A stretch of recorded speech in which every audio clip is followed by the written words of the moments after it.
तो श्री नरवाहन नाम के एक व्यक्ति रहते थे वृंदावन के पास में। गांव भय गांव, वहां पर रहते थे। उस गांव का नाम ही था भय गांव। भय गांव क्यों? बोले सब भयभीत खाते थे उससे। क्यों? निर्वाहन जी इतने क्रूर थे। वृंदावन का मूल उद्देश्य पहले, वहां श्री यमुना जी इतनी विशाल थी कि व्यापार के लिए लोग बड़े बड़े जहाज लेकर के वहां से आया करते थे। आगरा जाते, आगरा दिल्ली को जोड़ने वाली श्री यमुना जी थी, तो व्यापारी लोगों के लिए मार्ग था। वृंदावन तो महाराज क्या बताएं, अब कहने में थोड़ा आज संकुचित होता, पर डकैतों का गढ़ था।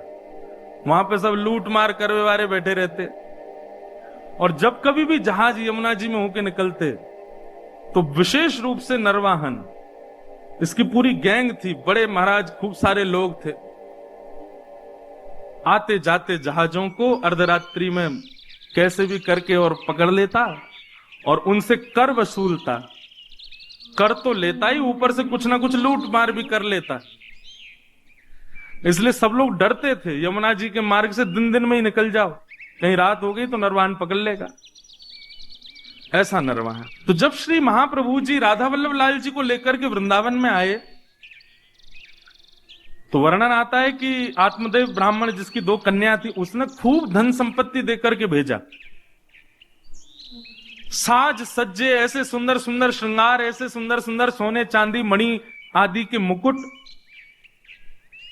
और फिर ऐसा भी भाव है, जो महाप्रभु जी की प्रथम पत्नी थी रुक्मणी बाई, जिनसे पहले ब्याह हुआ था, रुक्मणी बाई जी और महाप्रभु जी के बड़े प्रथम पुत्र श्री वनचंद्र जी, आप दोनों भी नवरंगी लाल जी की सेवा छोटे बालक को देकर के, गोपीनाथ जी को देकर के, आप भी देवबंद से वृंदावन आ गए थे। महाप्रभु जी ने ही कहा होगा कि भाई अब यहां सेवा का विस्तार है, आप लोग भी आ जाओ। तो वे भी जब आई तो खूब सारा धन संपन्न लेकर के आई अपने साथ में, धन संपदा। तो वृंदावन के आसपास के गांव में जो ब्रजवासी रहते थे सब आते थे, अरे भैया नयो नयो लाला आयो, नयो नयो ठाकुर जी आयो, हमारे वृंदावन में सब दर्शन करने आते। तो सब लोग आते दर्शन करने। कुछ ब्रजवासियों के चित्त में चिंता प्रकट हुई और उन्होंने महाप्रभु जी से कहा, भगवान बड़ा सौभाग्य है कि आप वृंदावन में ठाकुर जी को लेके पधारे हो, पर भगवान यहां एक नरवाहन नाम का डाकू रहता है। आपके ठाकुर जी इतने साज सज्जे में विराजते हैं, इतनी संपत्ति और इतने सोने चांदी सब आप लेकर के आए हो, हमें तो भय लगता है कि कोई घर तो है नहीं, कुटिया तो है नहीं, मंदिर तो है नहीं, आप ऐसे ही कुंज निकुंजों में ही रहते हो और इतनी सारी संपत्ति आपके साथ में आई है, इतने सोने चांदी हीरे जवाहरात सब आए हैं, कहीं अगर उसने आकर के डकैती डाल दी तो बड़ी दिक्कत हो जाएगी। महाप्रभु जी बोले, तो क्या करें, क्या चाहते हैं आप लोग? और हमारा भाव यह है कि एक बार आप उससे मिल लीजिए, नरवाहन से मिल लीजिए और वहां जाकर के थोड़ा बहुत कुछ दे दीजिएगा उसको।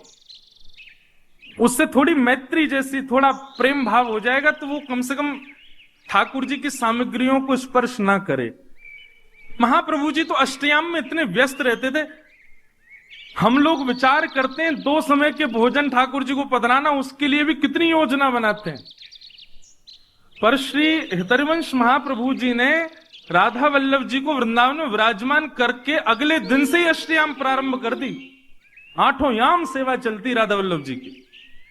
यह भी विचार नहीं कि मंदिर नहीं है, व्यवस्था नहीं है, रसोई नहीं है, खुले में ही सब व्यवस्थित करके अष्टयाम सेवा हो ठाकुर जी की। ब्रजवासी सब संत भी आ गए, सबने कहा कि बोले नहीं, ये निर्णय उचित है, आप नरवाहन से एक बार मिल लीजिए। महाप्रभु जी ने कह दिया, इनको निहारने के बाद, इनसे मिलने के बाद किसी और से मिलना पड़ेगा, हम नहीं जाएंगे। जब ये मिल गए तो अब और किससे क्या मिलना और किसी से भय क्या खाना? ठाकुर जी हैं साथ में, राधा वल्लभ जी, इन पर भरोसा नहीं है हमें, सब मंगल करेंगे, हम नहीं मिलेंगे किसी से भी, हम तो सेवा से फुर्सत नहीं, हमको यहीं रहेंगे। खूब प्रयास किया, खूब सबने समझाया, पर महाप्रभु जी नहीं। नरवाहन को किसी ने जाकर के ये बात बताई, बोले ऐसे ऐसे ठाकुर जी आए हैं और ठाकुर जी आए, ये बड़ी बात नहीं है। ठाकुर जी के संग में खूब सारा सोना चांदी जवाहरात और महाराज खजाना आया है भर के। बोले अच्छा, और कहां पर? बोले वृंदावन में,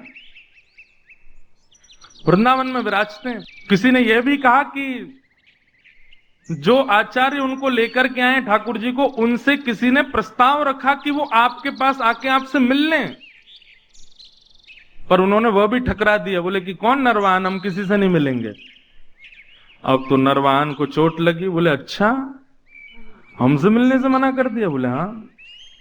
कहां पर है? बोले ऊंची ठौर मदनटेर, थोड़े ऊंचा टीला सा था, उस पर विराजते थे ठाकुर जी। कल चलेंगे, हम भी तो देख के आए कैसे ठाकुर जी, कैसे आचार्य।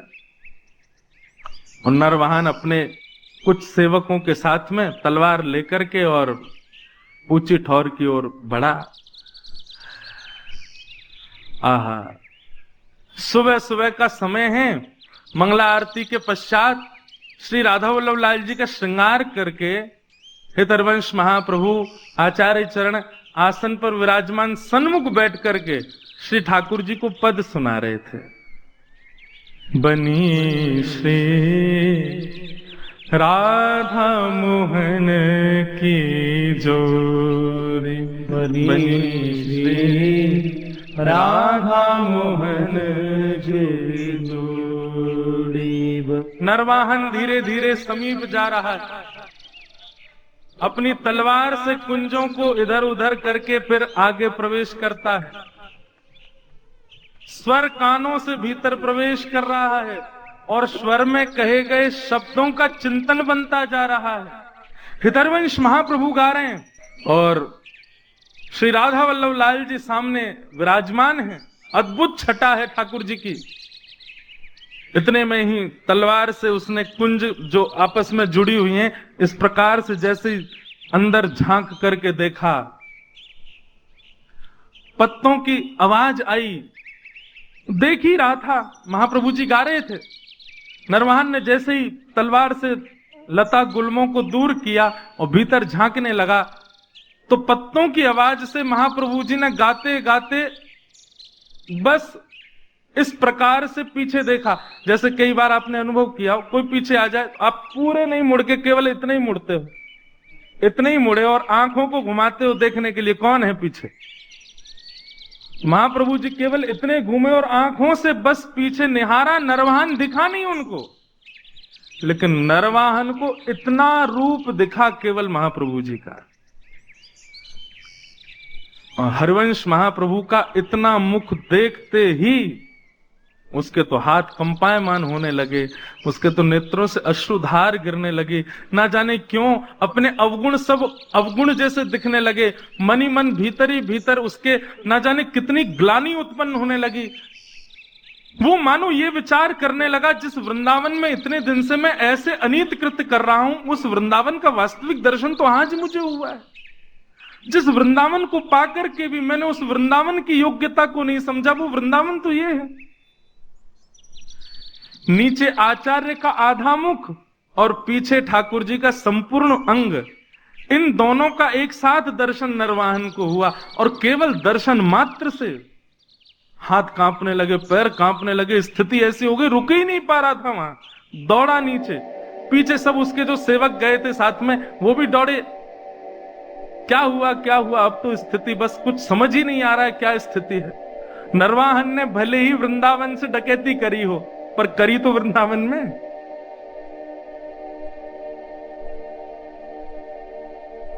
अब तो नरवाहन की स्थिति ये हो गई, तलवार वलवार तो सब दूर फेंक दी। विशाल स्वरूप था उसका, स्वरूप का वर्णन करते हैं कि देखते डर जाए आदमी, इतना खतरनाक था नरवाहन।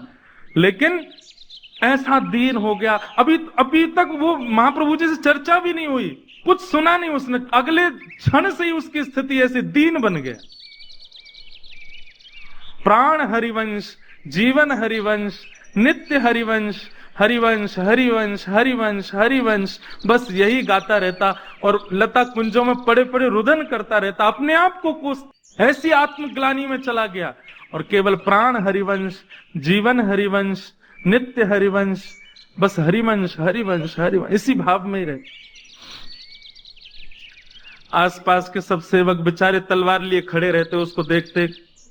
देखा तो हमने भी, हम पे तो कुछ नहीं हुआ, इसको क्या हो गया।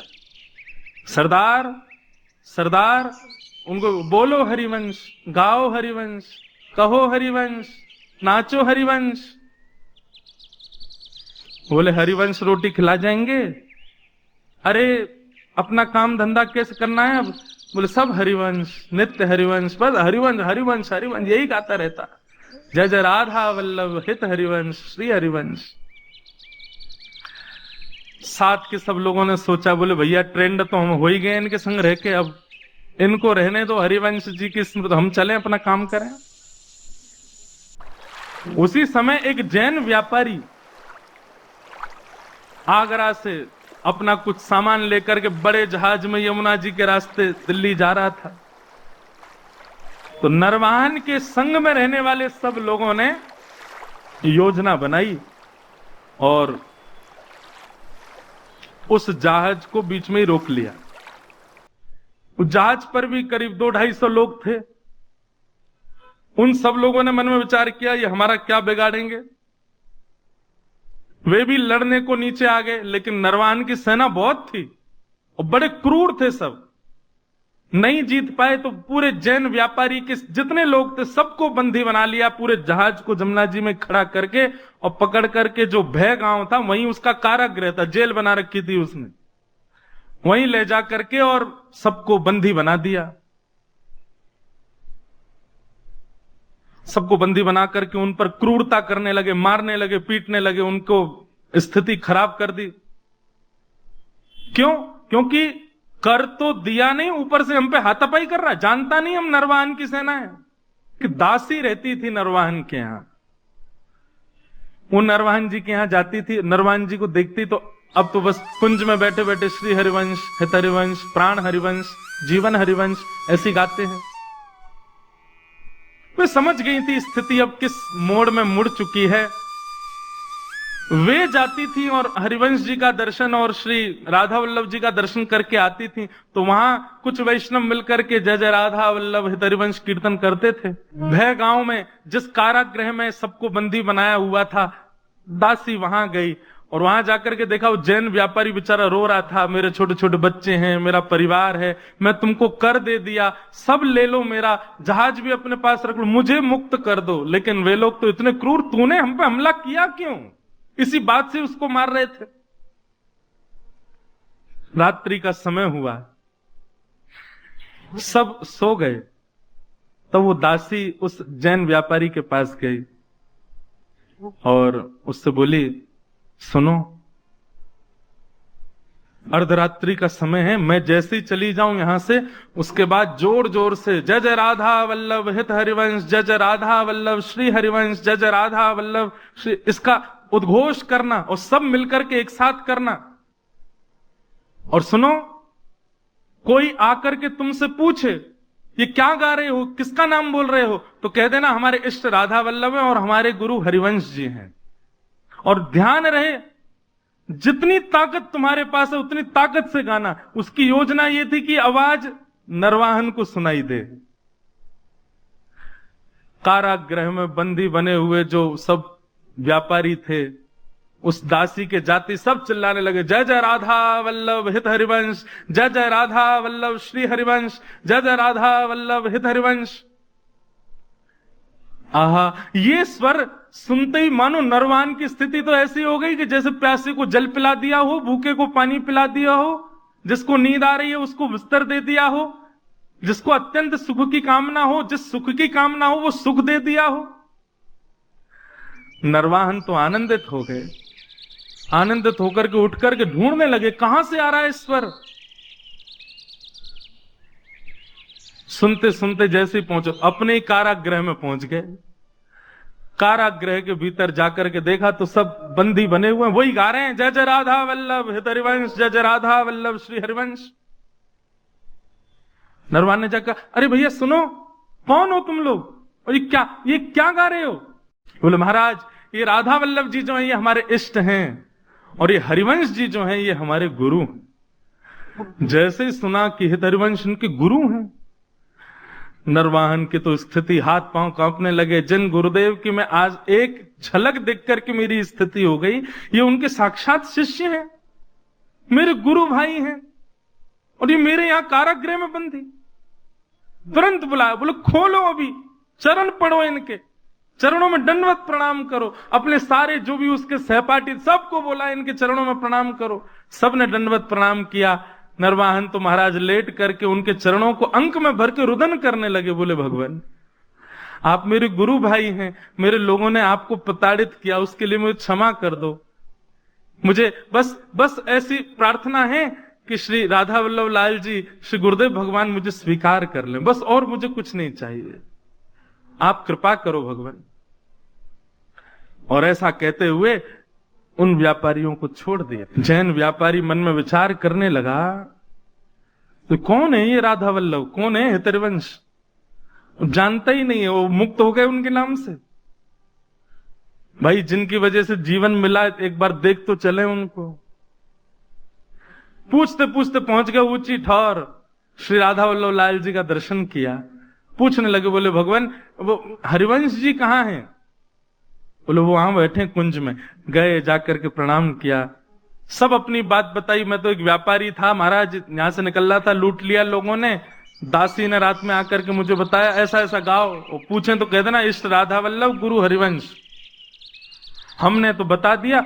एक तगड़ा सा आदमी, बड़ा विशाल विकराल उसका स्वरूप, महाराज दिल्ली तक लोग कांपते हैं उसके नाम से। हरिवंश महाप्रभु बोले क्या नाम है उसका? बोले नरवाहन। बोले अच्छा नरवाहन, नाम तो जानते थे महाप्रभु जी भी। बोले बड़ा डकैत है। बोले महाराज उसने जैसे ही आपका नाम सुना नतमस्तक हो गया, राधा वल्लभ जी का नाम सुना रुदन करने लगा, चरणों में गिर करके खूब उसने प्रार्थना करी। बस यही कह रहा था कि गुरुदेव भगवान स्वीकार कर लें, राधा वल्लभ जी स्वीकार कर लें। जैसे ये भावना उसकी सुनी महाप्रभु जी ने देखा तो राधा वल्लभ जी की ओर जैसे ही देखा तो राधा वल्लभ जी खड़े तो सीधे थे, देख यहीं रहे थे, बातों को ही सुनने थे। और जैसे ही महाप्रभु जी ने देखा, उन्होंने तुरंत अपनी नजर सीधी कर ली। महाप्रभु समझ गए, ओहो इनको कृपा करनी है। वाह जय जय, बड़ी कृपा आपकी है। एक डकैत को ऐसी दृष्टि डाली कि वो पूरा बदल गया, सब उसके स्वीकार। ठीक है, महाप्रभु जी ने भी भाव बनाया, आएगा तो अब उसको दीक्षा दे देंगे हम। नरवाहन बहुत मनी मन विचार करता कैसे जाऊं, लेकिन आज उसने थोड़ा साहस किया कि एक बार चल के ऊंची ठौर पर दर्शन तो करूं। कैसे हैं ठाकुर जी? पहुंच गया। जैसे ही गया महाराज, लता गुंजों के बीच में श्री राधा वल्लभ जी का दर्शन किया। राधा वल्लभ जी का दर्शन करके आनंद निमग्न नेत्रों से अविरल अश्रुधार गिरने लगी, आनंदित हो गया। और जैसे ही हितरवंश महाप्रभु सामने आए, उनका दर्शन करके तो जो स्थिति हुई, कई लोगों के मन में आ सकती है भावना कि बताओ आप महाराज जी कथा में ऐसी बात बता रहे हैं, ठाकुर जी को देख करके तो केवल उसको कंपन होता है, आचार्य को देख करके तो वो पूरा ही ऐसे। बोले आप आचार्य को आचार्य प्रधान हैं, क्योंकि आपके लिए वो भगवान और वो केवल आचार्य हैं, पर जिसके साथ ये घटना घट रही है उसके लिए ठाकुर जी भगवान है, ठाकुर जी स्थिर ठाकुर जी हैं, स्थूल ठाकुर जी हैं, पर आचार्य उसके लिए चलते फिरते राधा वल्लभ हैं। आचार्य उनके लिए चलते फिरते राधा मोहन है। आचार्य चरण उनके लिए चलते फिरते साक्षात श्री जी के स्वरूप हैं। इसलिए ऐसी स्थिति आचार्य को देख करके हो रही है। वहां मानव बुद्धि मत रखिए। हरिवंश महाप्रभु आए, नरवाहन को देखा, देखते ही अपने हृदय से लगा लिया, हृदय से लगाया, हृदय से लगा करके और फिर राधा वल्लभ जी का दर्शन कराया। निहारो इनको, भाव से निहारो। क्या अनुभव हो रहा है नरवाहन? बोले बहुत सुखद अनुभव। बोल ही नहीं पा रहा नरवाहन। राधा वल्लभ जी के सन्मुख विराजमान करके नरवाहन को गुरु मंत्र प्रदान किया, निज मंत्र प्रदान करके उसको दीक्षा प्रदान